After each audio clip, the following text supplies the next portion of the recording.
Bab apa sekarang? Baca Bang Jul.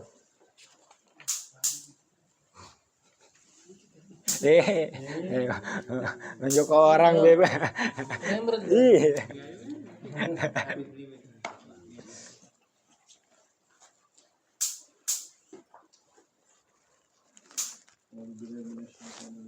Bismillahirrahmanirrahim. Alhamdulillahirabbil alamin. Wassalatu wassalamu ala asyrofil anbiya'i wal mursalin sayyidina Muhammadin wa ala alihi washabbihi ajma'in. Qala mu'allif rahimahullah ta'ala wa nafa'ana Allah bi ulumihi fid dharain amin. Amin. Wa ta'ala ankum ila anqal wal muflis wa huwa lugatan man sara maluhu fulusan kuma kanai bihi an kilatil mali au adamihi wa syar'an asy-syakhsu alladhi irtakabathu duyun wala yafi maluhu bidainihi au duyunihi wal marid al-makhufi alaihi min maradihi wal hajaru alaihi fima zada ala sulusi wa huwa sulusa tarikati li ajali haqqi warasah. A'udzubillahi minasyaitonirrajim. Bismillahirrahmanirrahim. Alhamdulillah wassalatu wassalamu ala sayyidina Muhammad. Alhamdulillah, dalam pelajaran fikih kali ini kita sudah bahas tentang hajar, ya, baik itu safih atau muflis. Dalam pasal hajar itu penyitaan atau hajar itu pelarangan transaksi, ya. Kalau bahasa kerennya apa nih biasanya? Bahasa kita lain mahjub, hajar mahjub beda, itu mah bahasa Arab. Hajar itu pelarangan transaksi. Misalnya orang-orang yang dilarang dilikuidasi, ya. Likuidasi apa? Likuidasi dibekukan. Bekukan. Nah itu. Nah, orang-orang yang dibekukan transaksinya nggak boleh likuidasi. Selain likuidasi apaan lagi bahasanya? Sok nu arapali bahasa-bahasa nu sedikit keren. Selain likuidasi apaan? Hah? Blacklist. Wah, di blacklist mah lo bating. Anyuk. Oke, termasuk diantaranya blacklist, ya kan? Apaan lagi coba? Biasa tahu nggak ibarat-ibarat ilustrasi kalimat-kalimat itu? Likuidasi, dibekukan, eliminasi mah kuis itu, dieliminasi disisihkan. Ini sedang dibekukan, likuidasi, dilarang transaksi, ya. Yang terlarang untuk bertransaksi, apaan biasanya? Ada tahu bahasanya nggak? Nggak ada. Oh, pokoknya gitu ya. Nah, lebih gampang tuh. Pokoknya mah gitulah. Paham yang penting kan? Paham. Oke. Ini kita di pasal gimana orang-orang atau siapa saja orang-orang yang dilikuidasikan atau dibekukan transaksinya atau dilarang transaksinya karena sudah termasuk dalam kategori orang-orang yang terblacklist. Ya. Siapa saja? Di sini dikatakan di antara safih dan muflis. Orang safih ini orang yang memang tidak pandai bertransaksi. Safih ini khilafur rasyid, ya. Orang safih kebalikan daripada rasyid. Kemarin kita udah bahas tentang safih. Kan sekarang tinggal muflis nih.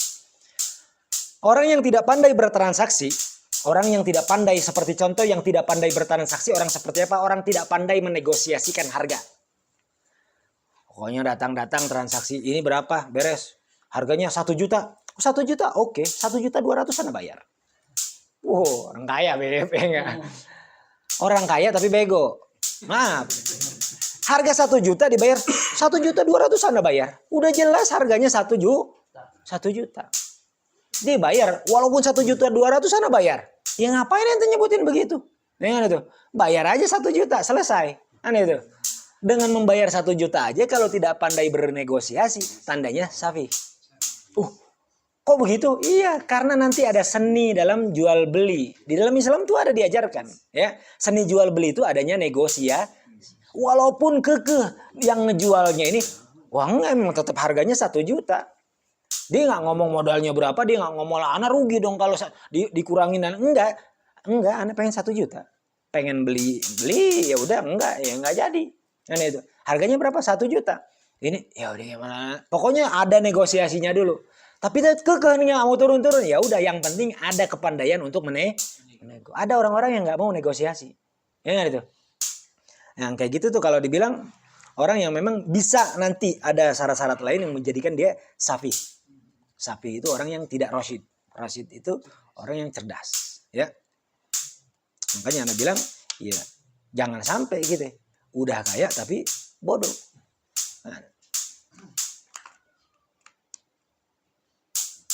Nah, sekarang sudah tidak bahas tentang safi lagi karena kita sudah bahas sebelumnya tentang safi. Orang yang tidak cerdas. Itu bahasa halusnya, ya. Bahasa normalnya bodoh. Ya. Ini bahasa yang halusnya orang yang tidak cerdas, ya. Orang tidak cerdas bahasa halusnya. Bahasa normalnya, ya kan? Bodoh atau bego, ya kan? Bahasa kasarnya ya stupid, ya kan? Atau bahasa kasarnya apaan? Ya cari deh, apaan. Ada bahasa kasarnya ya. Iya, bahasa normalnya memang begitu kan. Ya kalau memang nggak boleh mengeluarkan kalimat itu, hapus di KBBI. Nah itu. Hapus. Jadikan itu bahasa yang terlarang. Taruh begitu. Jadi bukan kasar, bahasa normal. Memang bodoh itu normal bahasanya. Jadi jangan ngomong kasar bener, ini enggak. Normal KBBI-nya begitu. Terus, oh itu teh. Turun gitu loba teuing kadar itu kabeh ningalina. Fokus fokus. Keun reungitna nya teh. Wal muflis, ya. Wal muflis. Dan muflis itu orang yang bangkrut. Nah, ini orang bangkrut nih, beda lagi nih. Orang bangkrut, muflis itu orang bangkrut. Bahasa bangkrut bahasa kita apa?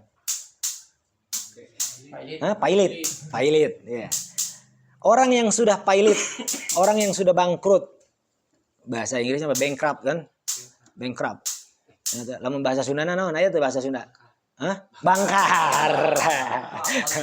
Apanya tuh? Kalau bahasa Sundanya bangkar, ya. Kalau bahasa Indonesianya bangkrut, ya enggak? Terus bahasa Indonesianya lagi ada pailit, ya kan? Atau bankrupt. Wahwa, ya, lugotan. Orang yang bangkrut itu ada definisinya yang kayak gimana. Muflis yang nggak boleh bertransaksi itu ada secara bahasa mansoro maluhu fulusan, ya, mansoro maluhu fulusan, yang menjadi hartanya itu apa? Recehan. Uangnya, hartanya menjadi receh. Jadi itu namanya muflis secara bahasa. Pokoknya kalau nukerin uang dari uang ratusan ribu jadi recehan, ini namanya muflis. Karena secara bahasa begitu. Wah dulu duitnya ratusan ribu, sekarang lah 2.000-an. Nah itu, ya 2.000-an juga gepokan noh. Wah, tapi tetap muflis secara bahasa. Jelas? Bangkrut lah. Turun misalkan dari mobil Alphard jadi mobil misalkan yang pokoknya yang paling murah dah. Apa misalkan paling mahal jadi paling murah. Ini namanya muflis.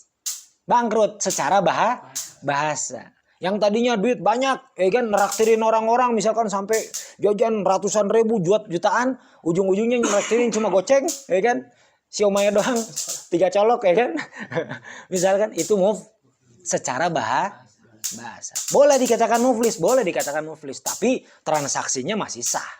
Karena muflisnya hanya sebatas bahasa. Summa kunya bihi katanya. Summa kunya bihi an qillatil mal. Kenapa kok dikatakan muflis? Tadi mansoro maluhu fulusan. Muflis.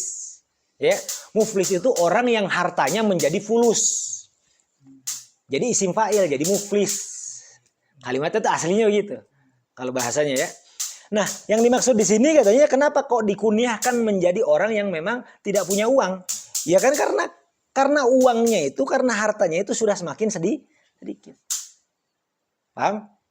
Atau jumlah nominalnya itu dikecilkan. Gitu. Yang tadinya punya dinar jadinya dirham, kalau nggak sen, ya kan? Mugasyarat gitu. Terus atau katanya kunyahnya dengan muflis katanya ada muflis itu yang nggak ada sama sekali, yang duitnya udah habis. Jadi kalau udah benar-benar duit udah habis tuh di dompet, bahkan pati murah bawa golok aja udah nggak punya, itu muflis tuh. Ya, Tahu kan Patimura Bagolok tuh udah. Itu namanya muflis sudah. Jadi bisa kalau semua kita lagi nggak ada uang, ya untuk orang-orang di luar sana yang nggak pengajian, kita terjaga kehormatannya. Jadi yang nanti yang paham tuh orang-orang yang pengajian aja ngomong, tolong dong beliin dulu, bentar dulu, muflis sana, muflis. Orang mah nggak ngerti tuh, wah itu muflis, oh muflis, orang yang ngaji apaan? Oh ya udah, ya. Jadi mau apa segala macam, kehormatan kita masih terjaga, ya kan? Tapi orang akan paham, tidak memaksakan kehendak. Ya kan? Terus wasyara'an. Nah ini yang di dalam syariat ini yang akan berhubungan dengan hukum dalam muamalah. Jadi kalau kita dengar wasyara'an, ya itu yang berhubungan langsung dengan hukum syariat. Apa? As-sakhsu. Muflis ini adalah seseorang. Alladzi irtakabathu ad-duyun. Orang yang memang terlilit hutang. Ya. Orang yang terlilit hutang. Jadi bukan cuma uangnya habis saja, bukan. Walaupun kelihatannya ada uang, ya. Walaupun ada uang katanya. Yang penting ini orang katanya orang yang terlilit hutang katanya. Wala yafi'u malahu katanya, wala yafi'u maluhu bidainihi au duyuni. Dan ternyata hartanya tidak bisa menutupi seluruh hutang. Ini namanya muflis. Yang pertama as-sakhsu, seseorang siapapun itu. Ya. Laki-laki, perempuan, tua, muda sama. Jelas? Alladzi irtakabathu ad-duyun. Yang orang tersebut terlilit hutang. Hutang yang dimaksud adalah hutang-hutang yang berkaitan dengan seseorang. Jelas? Hutang-hutang yang berkaitan dengan seseorang. Jadi bukan hutang kepada Allah Subhanahu wa taala. Jadi kayak hutang kepada Allah seperti apa? Punya uang dulunya tapi nggak menunaikan zakat. Gitu. Atau punya uang dulunya tapi tidak menunaikan haji. Yang seperti itu. Atau dia punya kesalahan, ya kan? Lalu diwajibkan fidyah baginya namun tidak dibayarkan. Nah, itu hutang-hutang kepada Allah Subhanahu wa taala. Ini tidak termasuk muflis. Yang muflis itu kalau berhutangnya kepada perorangan atau organisasi tertentu, pokoknya kepada manusia juga gitu. Jadi kalau hutang kepada jin bagaimana? Kalau ada hutang, ada perjanjian dengan jin nih. Oke, ente bakal ana jadiin kaya, tapi bayar dulu ini sekian. Kan biasa jin begitu. Penggandaan katanya kalau pengen digandakan bawa dulu duitnya kan. Itu perjanjian sama jin begitu. Nanti mata kita doang ngelihat jadi ganda gitu. Ujung-ujungnya sengsara aja. Iya kan ada orang-orang yang berjanji dengan jin kayak begitu tuh. Ada hutang dengan jin misalkan nggak usah dibayar.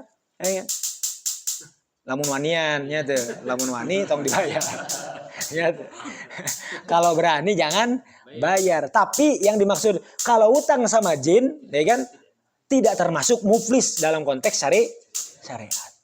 Karena ini dimaksud dengan hutang kepada manusia. Jelas? Tetap walaupun sama jin bayar hutangnya. Ya tuh. Saya digoda kayaknya. Jelas di sini? Ya. Wala yafi maluhu, dan hartanya tidak bisa mencukupi untuk menutup hutang-hutangnya. Baik itu satu orang yang dihutangi atau banyak. Misalkan enggak, anak hutang-hutang mah kecil. Berapa hutangnya? Paling 100-200 ribu. Oh gitu. Ya bayar atuh tuh banyak uang apa segala macam. Bentar dulu. Uang anak cuma ada 2 juta, nggak ada lagi. Rumah ngontrak. Ya kan? Motor nggak ada. Handphone paling ingin. Oke, kalau dijumlah handphone sama ini berapa? Ya paling banter 5 juta. Oh, 200 ribu masih bisa banyak sisanya. Bukan begitu. Bukan cuma satu warung yang utangin. Ini enggak. Ini daerahnya dia ratusan warung dihutangin sama dia. Semua orang nagih. Bayar mana dulu nih? Nagih. Ternyata hutangnya dijumlah jadi 10 juta, 20 juta. Sedangkan punya duit 5 juta. Nah, ini namanya muflis. Karena dia nggak bisa juga nih katakan muflis, tidak bisa tiba-tiba datang nagih bayar. Nggak bisa. Kenapa? Karena tidak mencukupi menutupi hutang seluruhnya. Nanti kalau dia bayarkan untuk yang terlebih dahulu datang, orang yang lain yang akan menagihnya, itu langsung bahasanya kita mencak-mencak lah, tidak terima, akan mengajukan banding kepada hakim. Oh, hakim, dia punya uang, kenapa dibayar dia duluan? Karena nanti hakim yang membagikan kepada siapa yang terlebih dahulu harus dibayarkan. Makanya dikatakan muflis. Ada uangnya 2 juta, utangnya nggak gede juga 200.000, tapi ada 100 orang yang ngantri nagih utang. Kan 200.000 atau 100.000 kali 200 orang atau kali 100 orang, berapa itu? Ya, banyak lah pokoknya kan itu. Cuma punya uang 2 juta, ini nggak cukup. Maka bagaimana? Maka ya tunggu sudah. Paham? Sampai hakim memutuskan kepada siapa terlebih dahulu uang ini dibayarkan. Makanya muflis ini dibekukan hartanya, dilikuidasi hartanya untuk nanti di kemudian hari hakim yang memang mengaturnya. Paham? Jelas ya? Makanya la yafi'u malahu bidaini auduyuni. Lah kalau seumpama misalkan cukup mah hartanya. Harta yang dimaksud bukan hanya uang nanti. Harta yang dimaksud bukan hanya uang. Jadi bukan hanya ada uangnya sekian misalkan. Bentar dulu. Kalaupun memang ente harus bayar utang, ya udah seluruh apa yang dimiliki yang termasuk harta yang bisa diperjualbelikan itu namanya harta. Karena nanti bisa langsung dijual untuk membayar utangnya atau menjadi jaminan sebagai rohan yang kemarin kita sudah bahas. Jelas ya? Jadi dilikuidasi dulu, ya kan? Dilikuidasi dulu. Kalau nggak cukup, kalau cukup, tar dulu. Apa yang mau disita? Kan itu. Rumah anak harganya 10M. Ya, hutang anak cuma berapa? 500 juta. Tar dulu, main sita-sita aja. Ya, anak nyari sebentar lah. Tunggu, kasih anak waktu. Kan itu. Jadi jangan main sita rumah. Karena jauh tertutupi. Ini baru ngomong rumah nih. Mobil ada, kendaraan motor ada. Ada main sita-sita aja. Bentar dulu, Anda lagi usahakan. Kan itu. Jadi nggak boleh main sita-sita. Atau jangan main likuidasikan, jangan main bekukan harta. Nah, karena ini di sini dikatakan sama yang tidak cukup saja hartanya. Nggak boleh lagi beli lagi nganjuk lagi, nggak boleh gitu. Nggak semoga anjukan di warungnya tuh ente nu kamari can mayar nya nganjuk deh gampangnya ya wow. Ya tuh bahaya ya. Bahaya utang-utang baru nih. Jelas? Selain daripada orang yang punya utang yang dikategorikan muflis katanya, wal maridu katanya, wal marid orang sakit. Nah, ini banyak terjadi nih. Orang sakit tiba-tiba langsung bagi-bagi hartanya. Benar enggak? Orang sakit yang kayak gimana? Al-makhuf alaihi min maradihi. Yang ditakutkan penyakitnya itu membawa kematian. Ya. Jadi orang yang udah sakit tapi sakitnya ini dikemungkinkan, ditakutkan, dikhawatirkan nggak lama lagi dah. Bakal mati. Seperti contoh misalkan penyakit-penyakit yang ganis, kronis dan lain sebagainya. Ditakutkan, udah benar-benar di dokter sama semua selang sudah nyambung, udah nukos gitu wah nggak beraturan lah. Nah, ini ditakutkan. Tiba-tiba paling ngomong langsung, udah harta yang di sana untuk ente ya, untuk di sini untuk ente, dibagi-bagi. Tar nggak bisa. Ini lagi di rumah sakit mau bagi-bagi kagak sah semua. Karena nanti hubungannya, kenapa muflis dikatakan muflis? Hubungannya nanti dengan harta warisan. Waktu itu kapan dibagiin emang? Itu pas waktu di rumah sakit. Kan itu. Ya Allah, di rumah sakit ente ngomong dibagiin, kagak, batal semua. Kenapa? Karena ketika di rumah sakit orang sakit itu dilikuidasi hartanya, dibekukan hartanya, tidak boleh dibagi-bagikan bahkan dan lain sebagainya. Kecuali wasiat nanti. Wasiat kan untuk nanti kalau jadi mati, kalau nggak jadi kan masih tetap punya dia. Itu bahasanya wasiat mah boleh. Lagi sakit tiba-tiba wasiat, ya kan? Nanti kalau saya mati, ayo wasiat tuh begitu tuh. Kalau saya mati, udah sadar diri kita udah di ini. Bagaimana? Itu harta tuh yang di pasar itu untuk si fulan misalkan. Boleh. Mati ternyata, ya sudah, kasih untuk si fulan. Itu pun nanti dibahas di dalam bab faraid. Ya. Tapi kalau semua ini yang di pasar buat si fulan, yang ini untuk si fulan, itu nggak bisa, nggak boleh. Ya.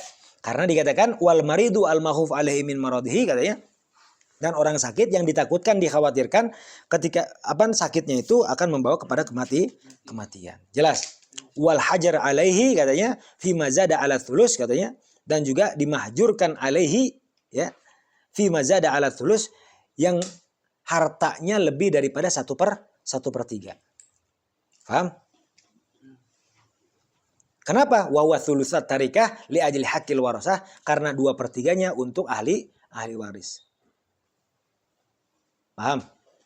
Yang dimaksud apaan? Orang sakit yang nantinya hartanya itu tidak boleh ditransaksikan lebih dari 1/3.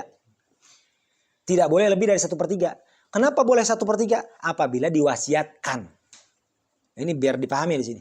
Apabila diwasiatkan. Lebih dari 1/3 tidak bisa ditransaksikan sama sekali. Kenapa? 2/3-nya itu haknya ahli waris. Makanya semuanya itu dibekukan dulu. Tidak dibagikan. Karena apa? Dalam keadaan sakit. Itu pun hadza in lam yakun alal maridi dainun. Kalau orang sakitnya nggak punya hutang. Lah kalau punya hutang bagaimana? Ada hutang 1M. Hartanya memang ada 5M. Punya hutang 1M misalkan. Tetap seluruhnya tidak bisa ditransaksikan. Kenapa? Masih punya hutang. Bisa jadi 1M yang diketahui. Orang yang menghutangkan itu bisa jadi ngomong, oh hutangnya 3M. Bisa jadi tiba-tiba begitu.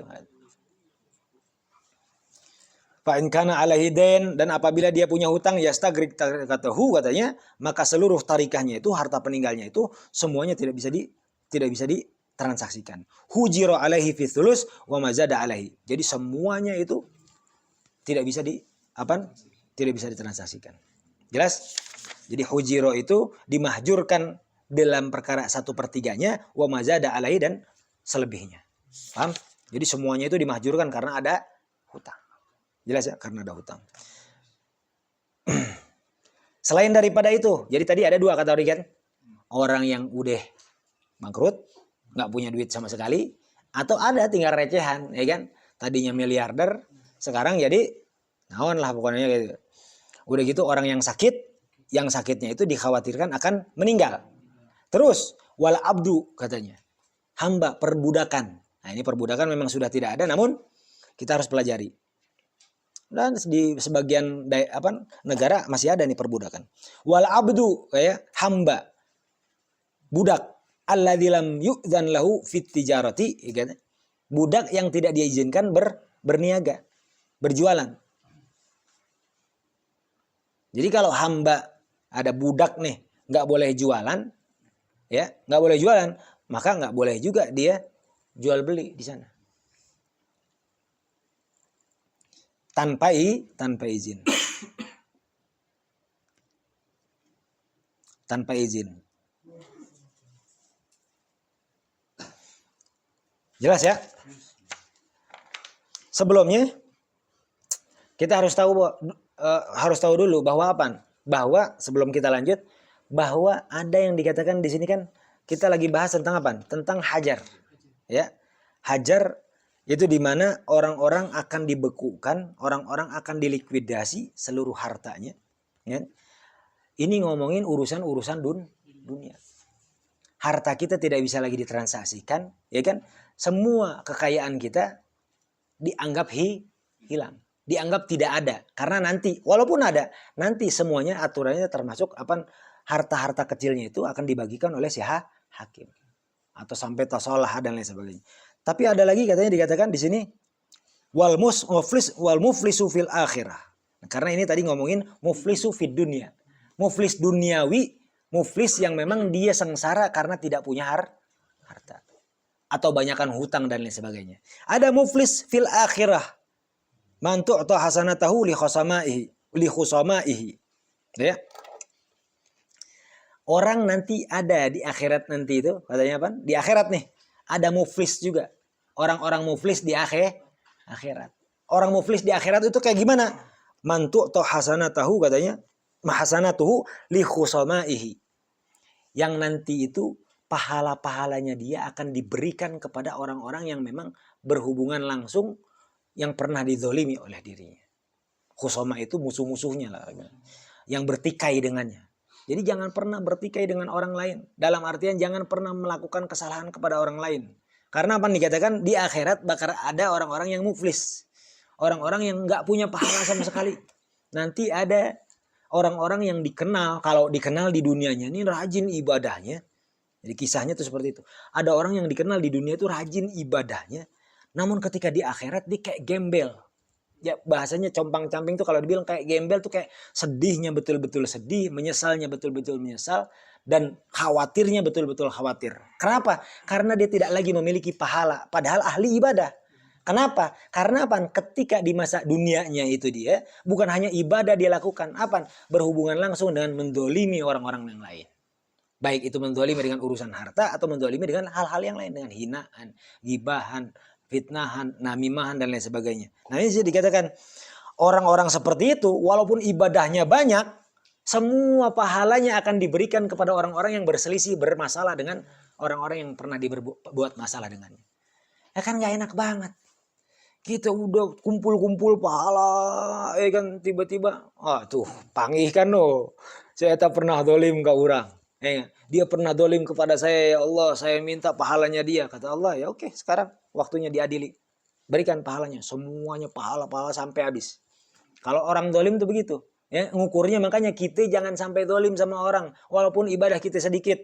Banyakin aja sholawat. Karena walaupun nih kalau dibilang banyak orang-orang yang sholawat tapi dolim tetap kepada orang lain, Rasulullah angkat tangan. Karena apa? Hubungannya dengan orang yang lain lagi. Nah itu. Nah kalau dia pelit orangnya tetap mau minta juga lah. Gimana? Habis juga tuh semua. Paham gak? Jelas? Makanya kan kalau dibilang kenapa kok Rasulullah sampai angkat tangan? Lah kan jelas di dalam hadisnya. Bahwa orang-orang yang punya hubungan kezaliman dengan orang yang lain, itu Rasulullah kan udah nungguin di ardul jannah, ya kan? Siratal mustaqim Rasulullah udah nunggu di ardul jannah, itu tapi sebelum sampai itu ada kayak penjara. Itu mau sampai masuk dia belok tuh ke tempat penjara itu tadi. Apa? Lah kenapa kok belok? Mau disambut sama Rasulullah SAW, Rasulullah tidak bisa langsung membebaskannya. Kenapa? Oh ente ada kaitan dengan orang lain. Oh ini tungguin sudah. Tungguin orangnya sudah. Jadi nggak bisa tidak semudah itu, ya apa? Mendingan jangan dolim aja lah, ya. Kama ya dulu alaihi ma warada. Nah ini nih. Seperti di dalam hadis Rasulullah SAW sampaikan di dalam syarahnya nih, ya. Di dalam hadis nih, atadruna manil muflis. Tahu nggak kalian? Kata Rasulullah nih. Tahu nggak kalian? Tahu nggak kita? Ini kata Rasulullah. Nah, termasuk di dalamnya yang ditanya nih. Atadruna manil muflis. Tahu nggak siapa yang muflis itu? Siapa yang sengsara itu? Ya. Siapa yang sengsara? Qalu Allah wa rasuluhu a'lam. Kata sahabat apa? Tentu Allah dan Rasulnya yang paling tahu, yang lebih tahu tentang hal itu. Qala Rasulullah jawab, huwa rajulun ya'ti yaumal qiyamah. Ini orang-orang yang sengsara itu, orang-orang yang memang sengsara itu dikatakan orang yang nanti kalau datang di yaumul qiyamah lahu hajjun wa salatun wa siyamun wa zakatun. Orang datang di yaumul qiyamah, dia udah haji, pahala haji dia punya. Pahala apa? Pahala solat dia punya. Pahala puasa dia banyak. Pahala zakat, apalagi dia zakat banyak. Pahala-pahala ini memang dia banyak. Katanya, qad qatala hadza wa syatama hadza wa daraba hadza wa akhadha mala hadza, katanya. Tapi orang-orang yang udah haji, solat, puasa, zakat dan lain sebagainya itu pahalanya udah bejibun banyak udah. Enggak kurang-kurang nih ahli ibadah nih. Ahli sedekah nih, ahli puasa nih, apa segala macam. Qad qatala hadza. Tapi dia pernah membunuh orang. Satu, baik itu membunuh dengan zahir atau membunuh dalam maknawi, ya kan? Membunuh orang. Wa syatama hadza, dan dia pernah mencaci maki orang. Pernah menghina orang. Wa daraba hadza, dan dia pernah memukul orang. Wa akhadha mala hadza, dan dia pernah merampas harta orang. Lihat, ya. Fa yu'khadhu min hasanati hatta la yabqa minha syai'. Maka nanti orang kayak begitu tuh semua pahalanya akan diambil katanya sampai tidak tersisa sama sekali. Yang ngomong Rasulullah nih. Ya. Ngeri bebe. Allah. Makanya jangan sampai dolim sama orang lain. Ini kata Rasulullah apa? Diambil seluruh pahalanya itu apa? Diambil seluruh pahalanya hatta la yabqa minha syai', sampai enggak tersisa sedikit pun. Ya. Faturad sayyi'atu haulai alaihi, katanya, bahkan apa? Akan dikembalikan atau ditambahkan dengan kesalahan-kesalahan mereka kalau kurang. Ya kan? Kedoliman yang dibayarkan. Kan itu. Sampai dosanya dibalikin. Oh masih ada, oh nggak ada nih pahala. Misalkan datang kita paling terakhir sama orang yang pernah mendolimi kita. Nah cokotan, oh cokotan nih macam.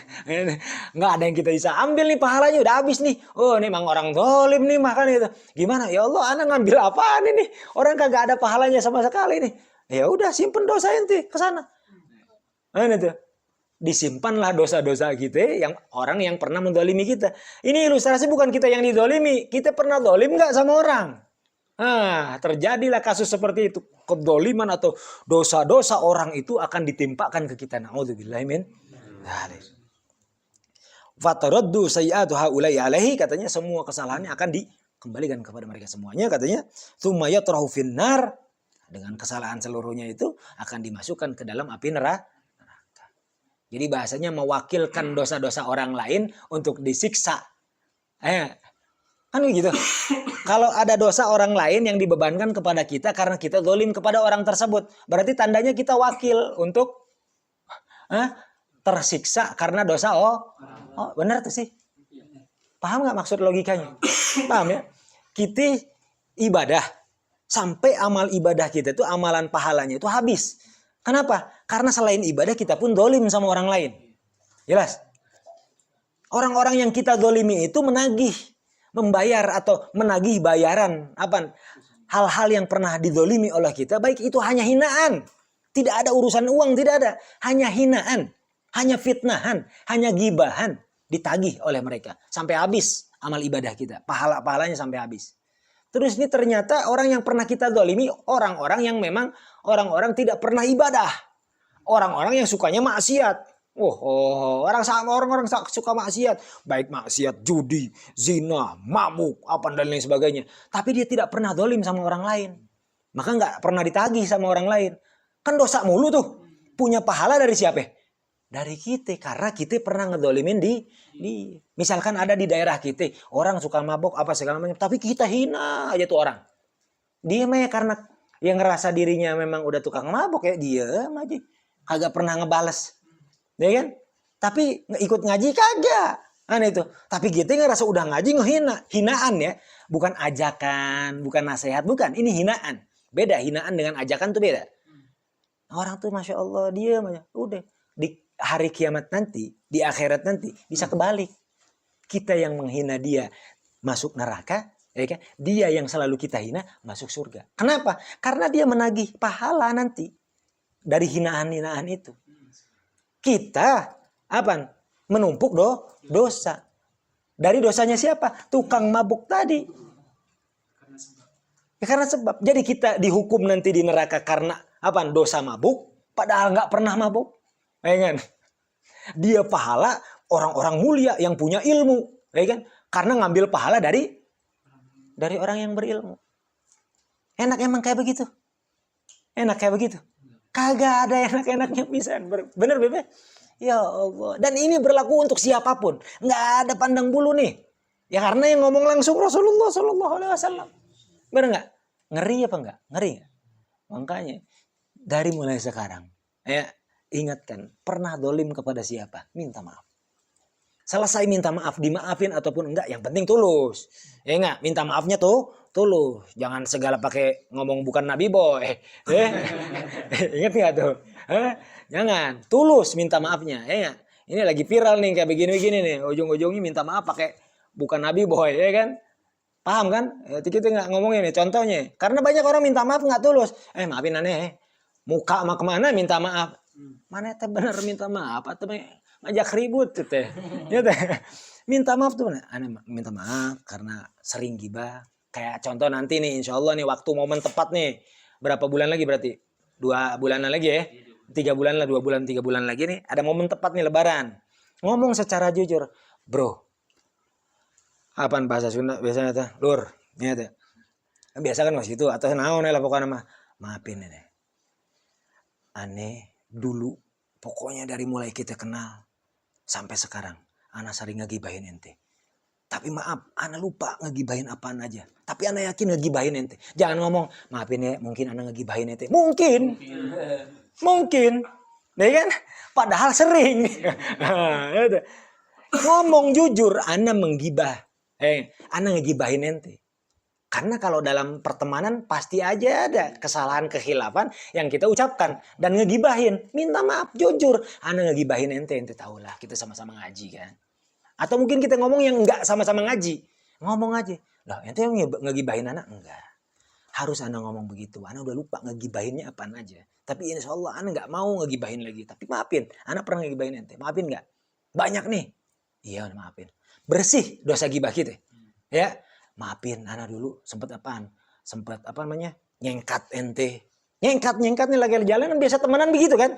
Sengkat, ada yang sampai jatuh, ada yang sampai apa? Walaupun nggak sampai jatuh, tapi itu dolim. Ya kan? Tapi itu dolim. Hampura, baheula lamun keur jalan bareng-bareng, orang asana sok nyengkat, tapi saya nyengkat ente, ya tuh.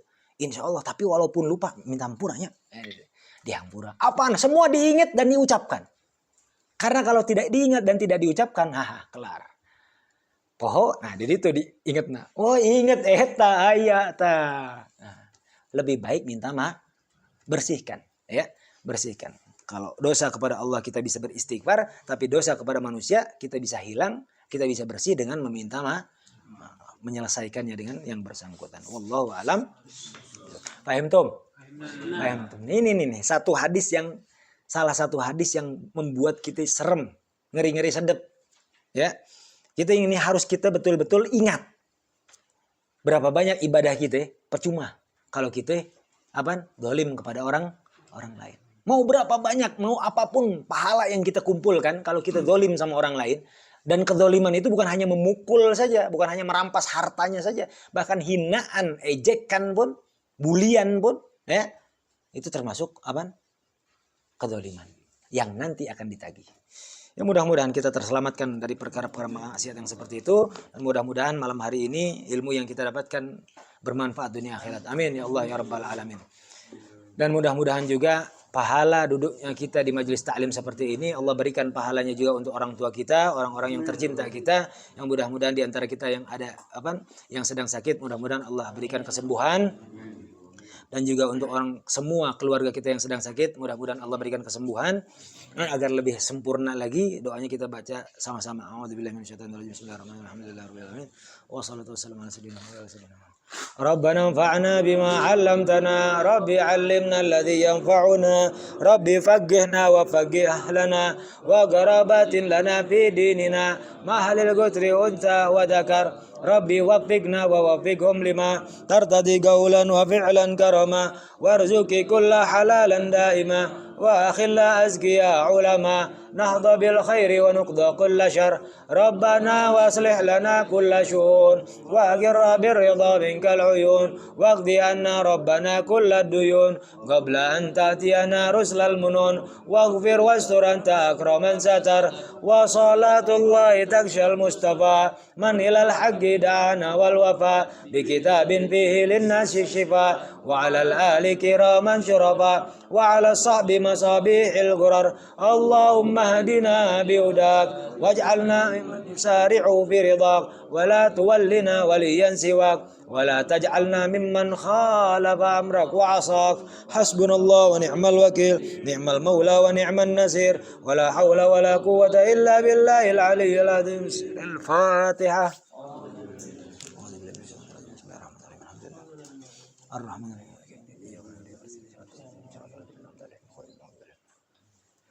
Alhamdulillahi Rabbil Alamin. Paham tum? Paham.